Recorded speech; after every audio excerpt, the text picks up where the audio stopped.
সিউড়ির chairman উজ্জ্বল চট্টোপাধ্যায় ভয়ঙ্কর হুমকি দিলেন রাজ্যের সাধারণ মানুষকে। তিনি হুমকি দিয়ে বললেন 2026-এ দিদিকে ভোট না দিলে ঘর থেকে বেরোবেন না। ক্যারে এই রাজ্যের মাঠ ঘাট বাজার কারো বাবার কেনা সম্পত্তি কি যে রাজ্যের মানুষ বেরোতে পারবে না, ঘরের মধ্যে তালাবন্ধী হয়ে থাকতে হবে? হ্যাঁ, মানে এই তৃণমূল কংগ্রেসের যে সকল চটি চাটা আমলা গামলা চামচা মন্ত্রী এমএলএ সাধারণ কর্মী যারাই আছে তারা সাধারণ মানুষকে ফুটবল পেয়ে গেছে, সাধারণ মানুষকে 2 টাকা দামের খেলনা পেয়ে গেছে, যে এদেরকে যেভাবে হুমকি দেবো যা বলবো এরা ভয় পেয়ে যাবে, প্যান্ট ভরে মুতে দেবে। না, অত সোজা না। আমরা ভয় পাই না, আমরা এক একজন প্রতিবাদী লড়াই করতে জানি, মাঠে নেমে চোখে চোখ রেখে কথা বলতে জানি। সেই 90 দশকের দিন শেষ যেখানে মানুষ শুধু শুনবে কিন্তু কিছু বলতে পারবে না। আমরা কথা বলি সংবিধানের দেওয়া ক্ষমতায়, আমরা যে কথা বলি কারোর দেওয়া ভিক্ষে অনুদানে কথা বলি না, এটা বুঝতে হবে।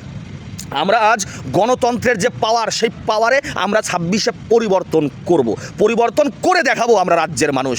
ভোট দিদি, হুইজ দিদি, দিদিকে কে দিদি কে ছিল সেটা তো রাজ্যের মানুষ 26-এ খুব ভালোভাবে বুঝিয়ে দেবে। হুমকি ভোট না দিলে ঘর থেকে বেরোবেন না, মানুষ 2026-এর ভোটের পর ঘর থেকে বেরোবে না ঘর থেকে বের হয়ে বিজয় উল্লাস করবে, বাজি ফোটাবে, আবিরে আবিরে রাজপথ রাঙিয়ে দেবে, সেটাই দেখতে থাকুন আপনারা।